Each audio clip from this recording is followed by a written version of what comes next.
ग्रामीण ओलंपिक खेलों का समापन के अवसर पर मैं पूरे प्रदेशवासियों को बधाई देता हूँ। उनके बगैर सहयोग संभव नहीं था। सरकारी मशीनरी हो, खेल जगत के परिवार के लोग हों, चाहे कोचेज हों, पीटीआई हों, खिलाड़ी हों और गांव वाले हों, जिस रूप में एक दूसरे को सहयोग किया, कुछ कारण से ये संभव हुआ। इतना बड़ा आयोजन जहाँ करीब 40,000 गाँव के लोग लगभग खेले हैं और गांव के बाद में ब्लॉक, ब्लॉक के बाद में जिला, जिला के बाद में स्टेट लेवल का है। और मैं सब जगह गया हूँ, ब्लॉक में भी, जिले में भी। और आज जो जिस गरिमामय तरीके से समापन हुआ है, एक मैसेज दिया गया है कि आने वाले वक्त में और खेल और खिलाड़ी और खेल जगत राजस्थान के अंदर आगे बढ़ता ही जाएगा, बढ़ता ही जाएगा, बढ़ता ही जाएगा। सरकार उनके साथ खड़ी मिलेगी। वैसे मैं कह चुका हूँ कि अगला बजट जो है, मैं चाहूँगा कि युवाओं को, छात्रों को, खिलाड़ियों को समर्पित करें। जो सुझाव आएंगे हमारे पास में, उनको हम लोग लागू करेंगे, जिससे कि राजस्थान देश का सिरमौर बने। खिलाड़ियों के अंदर भी प्रतिभाओं की कमी नहीं है। टैलेंट हंट अच्छा हो, प्रतिभाओं की खोज हो, फिर तराशने के लिए अच्छे कोच हों, अच्छे मैदान हो, खिलाड़ी अच्छे उपकरण मिले उनको। तो तमाम तरीके से हम लोग अभी जो पिछले बजट में मैंने घोषणा करी है, जिम बनाने की जगह जगह पर, ध्यानचंद खेल मैदान बनाने की है, तो छोटे मैदान, बड़े मैदान जैसी स्थिति बनते जाएंगे। पहली बार आज़ादी के बाद में राजस्थान में बड़ा जंप मिला खिलाड़ियों को भी, खेल को भी। उनका अवार्ड बना दिया, 3 करोड़, 2 करोड़, 1 करोड़ कर दिए हम लोगों ने। आउट ऑफ टर्न नौकरी मेरे ख्याल 229 मिल चुकी है मेरे ख्याल से। 2% हमने उनको आरक्षण दे दिया नौकरियों के अंदर। तो तमाम तरीके जो हमने पेंशन शुरू कर दी है, तो ये तमाम फैसले जो हैं, अब खिलाड़ियों में एक कॉन्फिडेंस पैदा हो गया। सरकार चाहती है कि खेल आगे बढ़े, उसी रूप में आगे हम निर्णय करेंगे। तो ये माहौल है, आपने देखा होगा आज क्या प्यारा माहौल था, किस रूप में खिलाड़ियों में उत्साह था।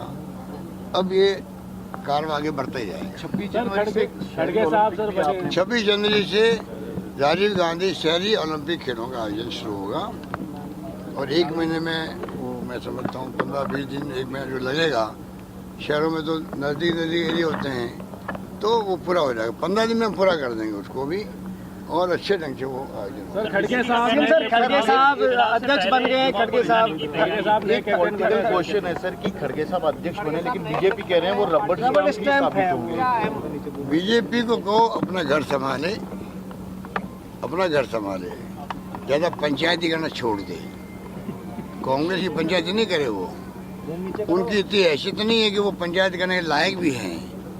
जिन्होंने आज़ादी की जंग में मुखबरी करी हो, बीजेपी के ये जो पहले नेता थे, आरएसएस और बीजेपी हो, इनके कई नेताओं ने उस जमाने में तो पार्लियामेंट डिस्कशन भी हुए कई बार। तो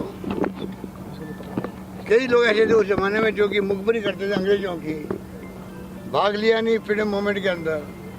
कांग्रेस की तो त्याग, बलिदान, कुर्बानी कहानी आज़ादी पहले की भी है। मोतीलाल नेहरू से लगा करके जितने भी अध्यक्ष बने हों या नेता हुए हों, क्या क्या नहीं किया। मोतीलाल नेहरू ने तो अपना इलाहाबाद का स्वराज भवन, आनंद भवन देश को समर्पित कर दिया, देश को दे दिया है।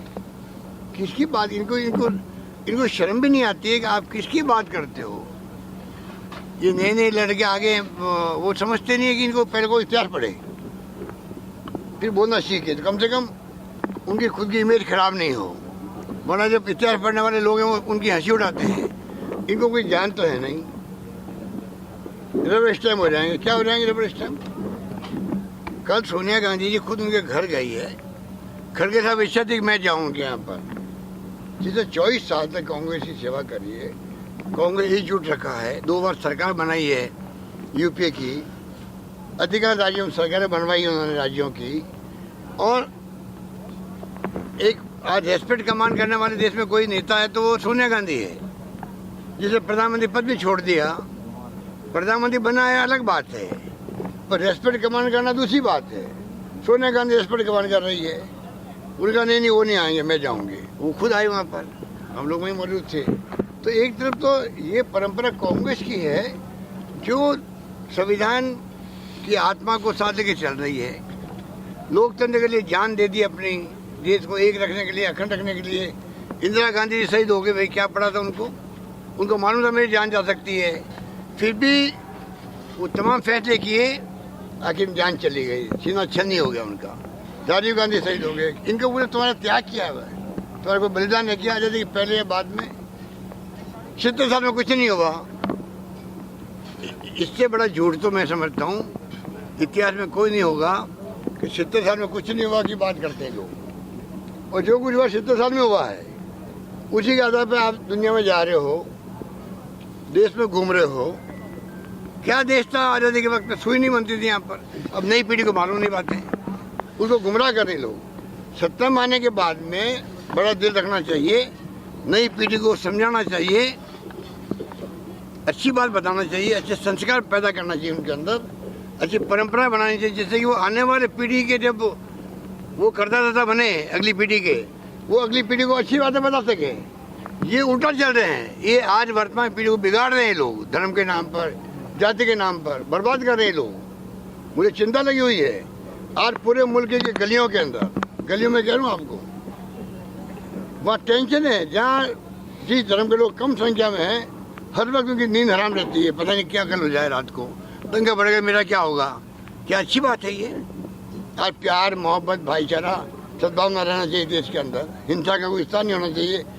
प्राइम मिनिस्टर हम बार बार मांग कर रहे हैं मोदी जी से, आप ये अपील करो, क्यों नहीं कर रहे वो? इसलिए आज स्थिति आपकी मीडिया वालों को भी लेखक बात समझ रहे हैं। मैं कई पढ़ता हूँ ऑनलाइन, जो आजकल सुनता हूँ मैं, इतने अच्छे डिस्कशन आ रहे हैं। वो सत्य हिंदी का एक ऐप है, अच्छे डिस्कशन करते हैं वो लोग, और भी कई लोग करते हैं, कई मैं सुनता रहता हूँ। ऐसा नहीं है, देश के अंदर ऐसी पीढ़ी है साहित्यकारों की, लेखकों की, बुद्धिजीवियों की, विशेषज्ञों की, पत्रकारों की, जो अच्छे डिसीजन भाग ले रहे हैं। वो परवाह नहीं करेंगे मोदी जी कल क्या करेंगे हमारा। असहमति और कोई कमेंट कर दे उल्टा, आलोचना कर दे। मैंने अभी क्या कहा, लोकतंत्र में आलोचनाएं, असहमति हमारा आभूषण है। राजस्थान में हमारी आलोचना करते हैं, हम स्वागत करते हैं, क्योंकि हमें सुधार करने का मौका मिलता है हमें।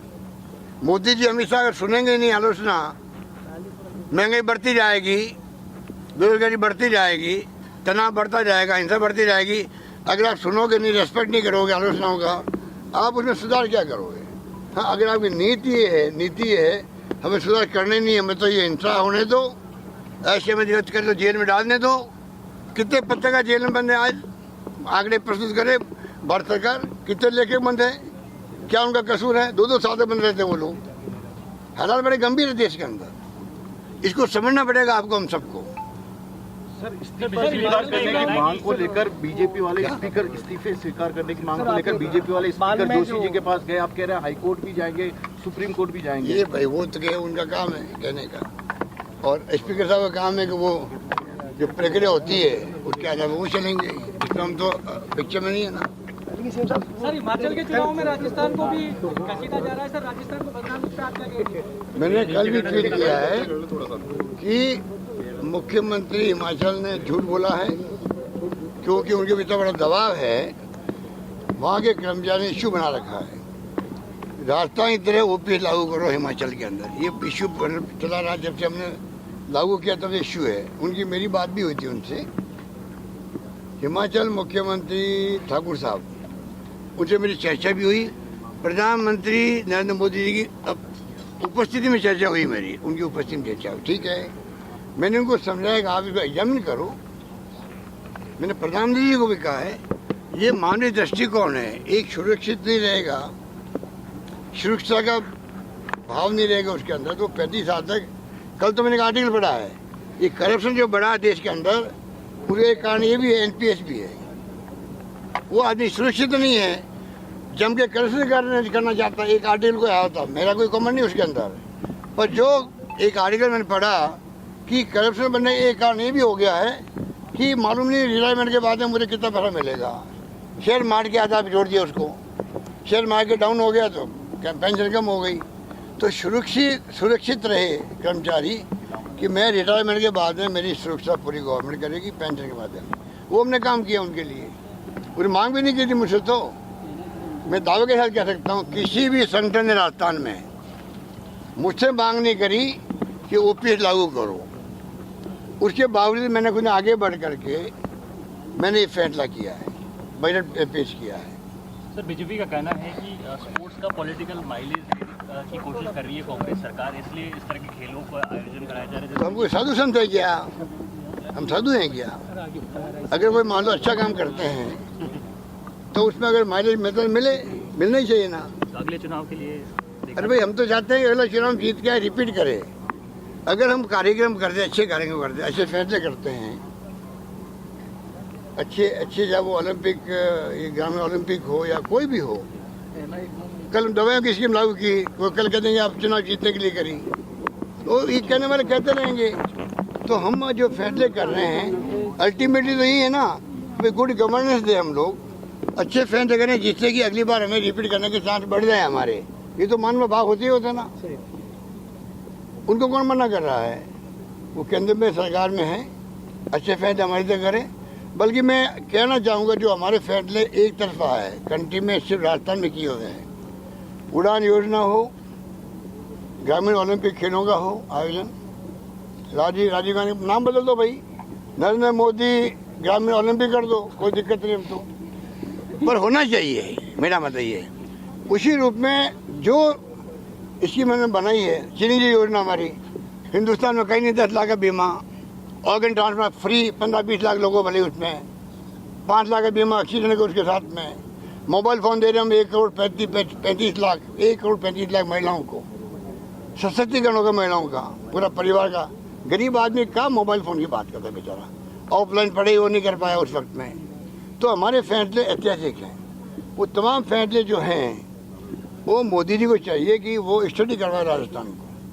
वो मुख्यमंत्री रहे थे, गुजरात मॉडल की बात करते थे, उस गुजरात मॉडल को हमारे इस मॉडल से कंपेयर करें, फिर अपने आत्मा को पूछे कि मेरे मॉडल में अशोक गहलोत के मॉडल में कितना फ़र्क है, क्या क्या फ़र्क है, क्या अच्छी बातें वो अपनाएं और जो अच्छी बातें उनकी थी हमारे पास नहीं है वो हमें देवे, हम अपना लेंगे। यहाँ पर हमें तो कोई हम घमंड नहीं उनकी तरह, क्या दिक्कत है हमें?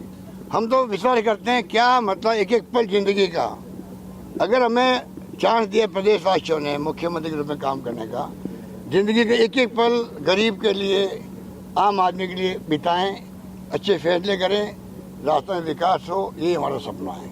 जी सर, राजस्थान सब कोई ऑलिज वेल है तो ये इस्तीफे वापस क्यों नहीं होते? भैया वो मेरे पास भी 49 में रहते हैं।